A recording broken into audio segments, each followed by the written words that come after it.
Kakinada incharge మంత్రి నారాయణ పలు పరిశ్రమల ఏర్పాటుకు శంకుస్థాపన చేశారు. అనంతరం మంత్రి మాట్లాడుతూ గత 5 ఏళ్లలో రాష్ట్రంలో పెట్టుబడులు పెట్టడానికి ఎవరూ ముందుకు రాలేదు. ఇక్కడ ఉన్న పారిశ్రామికవేత్తలు కూడా ఇతర రాష్ట్రాలకు తరలిపోయారని, పెట్టుబడిదారులు రాష్ట్రంలో లా అండ్ ఆర్డర్ సరిగా ఉందో లేదో ముందుగా చూసుకుంటారని, గత 5 ఏళ్లలో ఏపీలో అరాచక పాలన ఉందని విదేశీ పెట్టుబడిదారులు చెప్పారని మంత్రి నారాయణ తెలిపారు. ఎన్నికల్లో ఇచ్చిన హామీ ప్రకారం 20 లక్షల ఉద్యోగాల కల్పన కోసం ముందుకెళ్తున్నామన్నారు. సీఎం చంద్రబాబు, మంత్రి లోకేష్ కూడా పెట్టుబడుల కోసం విదేశాలకెళ్లొచ్చారని, రాష్ట్రంలో 10 లక్షల కోట్ల పెట్టుబడుల ద్వారా 7.5 లక్షల మందికి ఉద్యోగాలు వచ్చేలా పారిశ్రామికవేత్తలతో ఒప్పందాలు జరగనున్నాయి. రాష్ట్ర భవిష్యత్తుకు పరిశ్రమలు ఎంతో కీలకమని మంత్రి తెలిపారు. లోకల్ ప్రాబ్లమ్స్ వస్తే ఏం చేయాలా? ఇక్కడ ఫస్ట్ చూసేది ప్రశాంతమైన వాతావరణాన్ని. నేను కూడా అనేక దేశ విదేశాలు తిరిగాను, యూనివర్సిటీస్ కోసం దుబాయ్ వచ్చాను. వాళ్ళు ఫస్ట్ మాట్లాడుతున్నది ఇదే. గత 5 సంవత్సరాల్లో ఏ రోజు చూసినా ఆంధ్రప్రదేశ్లో ఎవరో ఒకరిని అరెస్ట్ చేయటం, జైల్లో పెట్టడం, ఈ హరాస్మెంట్లు ఉన్నాయి. అందువల్ల మేమంతా రాలేదు. ఇదే మాట ఎక్కడికి పోయినా. అయితే ఈరోజు మన ముఖ్యమంత్రి గారి మీద వారికి ఎంతో నమ్మకం ఉంది. వాళ్ళందరూ కూడా ఈరోజు ముందుకు వస్తున్నారు. అందుకని 16 నెలల్లో, కేవలం 16 నెలల్లో ఎలక్షన్స్ ముందు ఎన్డీఏ ప్రభుత్వం ఏదైతే మాట ఇచ్చిందో కనీసం 20 లక్షల ఉద్యోగాలు యువతకి ఏర్పాటు చేస్తామని, అటు ప్రైవేట్లో కావచ్చు, ఇటు గవర్నమెంట్లో కావచ్చు అని ఏదైతే మాట ఇచ్చిందో ఆ మాట ప్రకారం గౌరవనీయ ముఖ్యమంత్రి గారు వారికి ఉన్న అపారాలతో అనేక దేశ విదేశాలకు వచ్చారు. ముఖ్యమంత్రి గారే స్వయముగా దాన్ని ఫాలోఅప్ చేస్తున్నారు.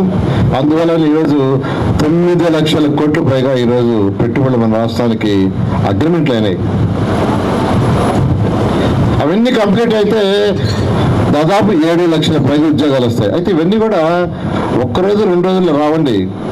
ఎవరైనా ఇండస్ట్రీ పెట్టాలంటే కొన్ని 1 year పడుతుంది, కొన్ని 2 years పడుతుంది, కొన్ని 3 years పడతాయి, కొన్ని 4 years కూడా పడతాయి.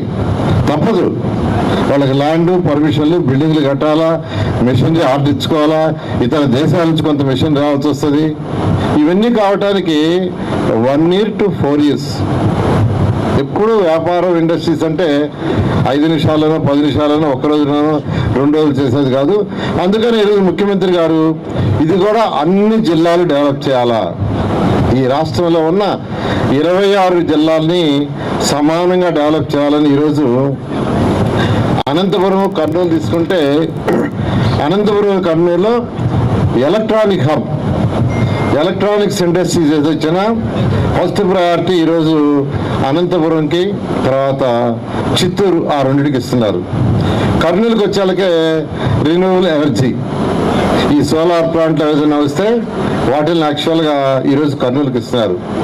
ప్రకాశంకి వచ్చి సిబిజీ యూనిట్స్, అదేవిధంగా నెల్లూరుకి వస్తే డైవర్సిటీ ఇండస్ట్రీస్, అదేవిధంగా అమరావతికి వస్తే quantum valley and knowledge hub, అదేవిధంగా గోదావరి డిస్ట్రిక్ట్స్ తీసుకుంటే అక్వాకల్చరు, రిఫైనరీ, శ్రీకాకుళం, విజయనగరం, విశాఖపట్నం తీసుకుంటే pharma, data centre, IT, steel and medical devices.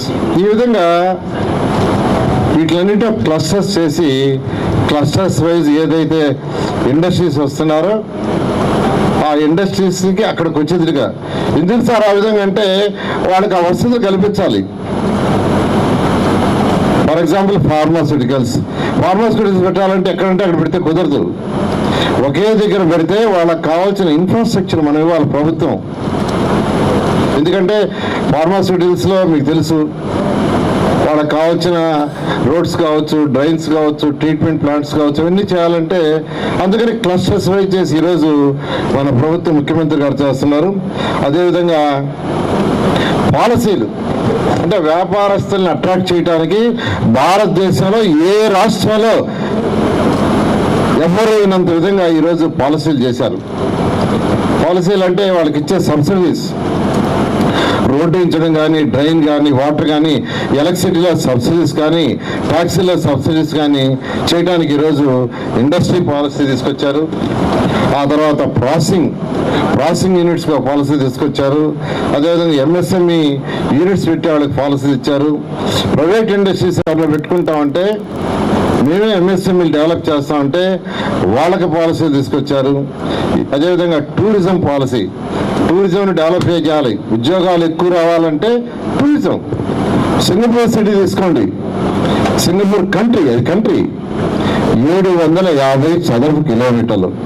మొత్తం ఆ కంట్రీ అంతా కలిస్తే 750 చదరపు కిలోమీటర్లు, 55 లక్షల జనాభా ఉంటారు. మన విశాఖపట్నం కార్పొరేషన్ 680 చదరపు కిలోమీటర్లు, అంటే దాదాపు రెండు ఒకటే. Visakhapatnam corporation, Singapore country. కానీ ఈరోజు సింగపూర్ కంట్రీ వెరీ పవర్ఫుల్. కారణం ఏంటంటే వాళ్ళకి పోర్ట్, వాళ్ళ ఆదాయం అంతా రెండే, ఒకటి పోర్టు, రెండోది టూరిజం. ఈ రెండే, ఇంక వేరేదేం లేదు.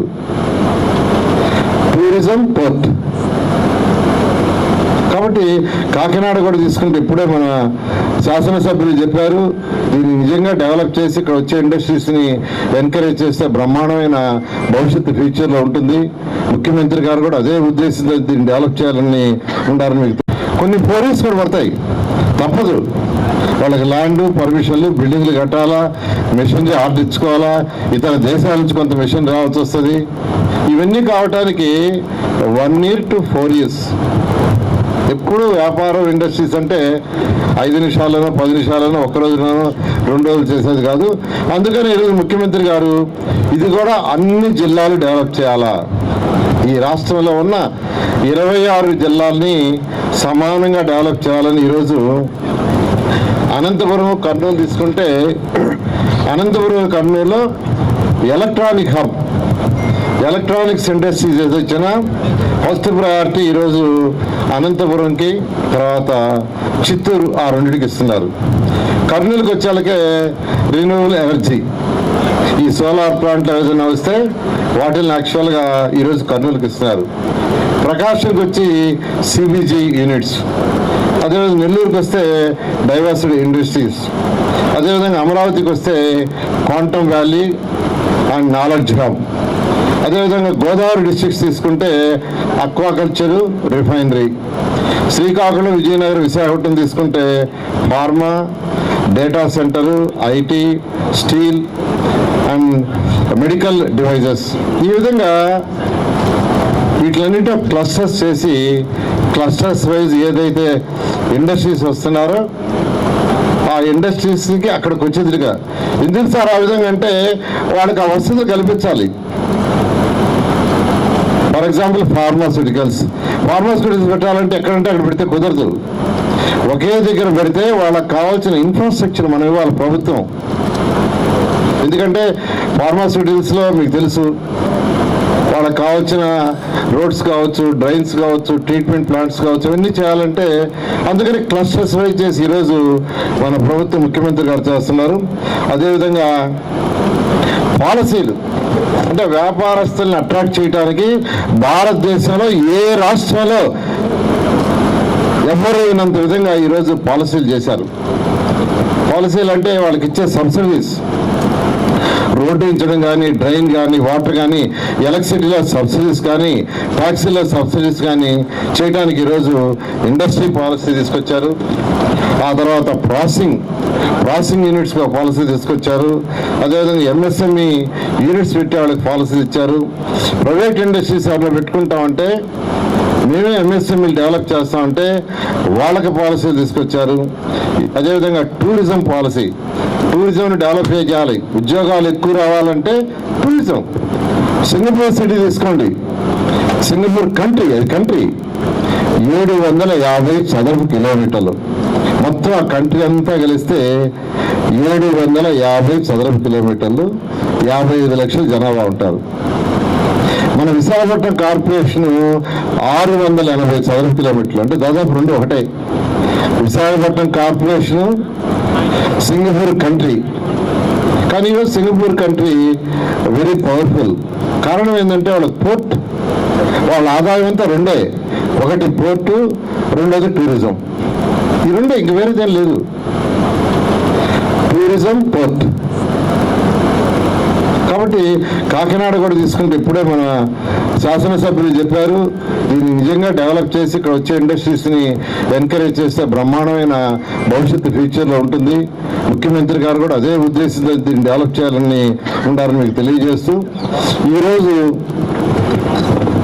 ఈ యొక్క కార్యక్రమానికి అన్ని జిల్లాల్లో అన్ని కాన్స్టిట్యున్సీలో ఈ యొక్క శంకుస్థాపనలు ఇనాగ్రేషన్ చేస్తున్నారు. కాకినాడ తీసుకుంటే ఇప్పుడు కాకినాడలో Mat marine services private limited వారు టక్స్ ఓడలు మరియు బార్జీలు వాటిని నిర్మిస్తున్నారు. దానికి 100 కోట్ల రూపాయలు వాళ్ళు ఖర్చు పెట్టేటట్టుగా డిపిఆర్ ఇచ్చారు. దాదాపు 300 మందికి అందులో ఉద్యోగ కల్పన కలుగుతుంది. అదే ముఖ్యం. 300 మంది వ్యక్తులకి ఉద్యోగాలు వస్తాయి. అదేవిధంగా సంతోష్ కారిగేటర్స్ ప్రైవేట్ లిమిటెడ్ తీసుకుంటే అట్టలు పెట్టే ఫ్యాక్టరీని ఒకదాన్ని యాక్చువల్గా పెద్దాపురంలో 51 కోట్లతో యాక్చువల్గా నిర్మిస్తున్నారు. దాంట్లో 110 మందికి యాక్చువల్గా ఉద్యోగాలు వస్తాయి. అదేవిధంగా ఈరోజు శంకవరము, తుని ఈ రెండిట్లో కూడా 2 ఫ్లాటెడ్ ఫ్యాక్టరీ కాంప్లెక్సెస్. అంటే రూరల్లో అయితే సైట్స్ ఎక్కువ ఉంటాయి కాబట్టి హారిజాంటల్గా కన్స్ట్రక్షన్ చేసుకుంటారు. సిటీస్లో సైట్ తక్కువ ఉంటుంది. అందుకని ఇప్పుడు కేంద్ర ప్రభుత్వమే హారిజాంటల్గా వర్టికల్గా కన్స్ట్రక్షన్ చేయనని దానికి ఫ్లాటెడ్ ఫ్యాక్టరీ కాంప్లెక్స్ అని పేరు పెట్టారు. అట్లాంటి 2 ఇప్పుడు శంకవరం తర్వాత తునిలో ఈరోజు ఆ రెండింటి కూడా శంకుస్థాపన చేస్తున్నాం. ఆ రెండింటి కూడాను శంకవరంలో 13 కోట్లు దానికి శాంక్షన్ అయింది. తునిలో 15 కోట్లు శాంక్షన్ చేయడం జరిగింది. జనరల్గా ట్రావెలింగ్ అనేది యాక్చువల్గా 4 రకాలు. ఒకటి జల మార్గము, రోడ్డు మార్గము, రైలు మార్గము, విమాన మార్గం. ఈ 4ట్లో అన్నిటికంటే కాస్ట్ ఎక్కువయ్యేది విమాన మార్గం. తర్వాత కాస్ట్ ఎక్కువయ్యేది తర్వాత రోడ్డు, దానికంటే కొంచెం తక్కువ. దానికంటే తక్కువ రైలు మార్గం. బాగా తక్కువ ఉండేది జల మార్గం. ఈరోజు సింగపూర్ డెవలప్ అయిందంటే కారణం ఏంటంటే అదే కారణం. అందువల్ల కాకినాడకి ఉన్న ఈ పోర్టు వల్ల ఇది డెవలప్ చేయడానికి ఎంతో పాసిబిలిటీ ఉంది. ఖచ్చితంగా నేను కూడా ఇన్ఛార్జి మంత్రిగా ఖచ్చితంగా ఏదైతే శాసనసభ్యులు మీ అందరి దగ్గర తీసుకొని ఏదైతే రిక్వెస్ట్లు ఇస్తారో వాటిలన్నిటి కూడా అటు ముఖ్యమంత్రి గారితో డిస్కస్ చేసి ఈ యొక్క కాకినాడ జిల్లా కాకినాడ పోర్టు డెవలప్ అయ్యేందుకు అన్ని విధాల కృషి చేస్తారని తెలియజేస్తూ ఈరోజు మంచి అవకాశం ఇచ్చిన మీ అందరికీ ప్రత్యేక తల్లికి వందనం కింద ఒకే రోజు 10,000 కోట్లు వేస్తారు. ఒకే రోజు 67 లక్షల మంది విద్యార్థులకు. అదేవిధంగా రైతు సోదరులకు ఏదైతే మాట ఇచ్చారో ఫస్ట్ ఇన్స్టాల్మెంట్ కింద 63 లక్షల మందికి యాక్చువల్గా ఇవ్వడం జరిగింది. ఇవన్నీ కొంత సపోర్ట్ చేయాలా పేదలు నిరుపేదలు కలిగి. అయితే సపోర్ట్ ఒక్కటే కాదు, మన యువతకి మన పిల్లల భవిష్యత్తు బాగుండాలంటే ఇండస్ట్రీస్ రావాలా. ఇండస్ట్రీస్ రాకుంటే డెవలప్ కాదండి. ఏ కంట్రీ అయినా తీసుకోండి, ఎక్కడైతే ఇండస్ట్రీస్ 9 లక్షల పైగా పెట్టుబడులతో అగ్రిమెంట్లు అయినాయి. 9 లక్షల పైగా. ఆ 9 లక్షలు ఇండస్ట్రీస్ అన్ని వస్తే 7 లక్షల మంది పైగా యువతలకి ఉద్యోగాలు వస్తాయి. ఇది కేవలం 16 నెలల్లో, అది కేవలం ముఖ్యమంత్రి గారి మీద ఉన్న నమ్మకంతోనే ఆ పెట్టుబడులు వచ్చినాయి.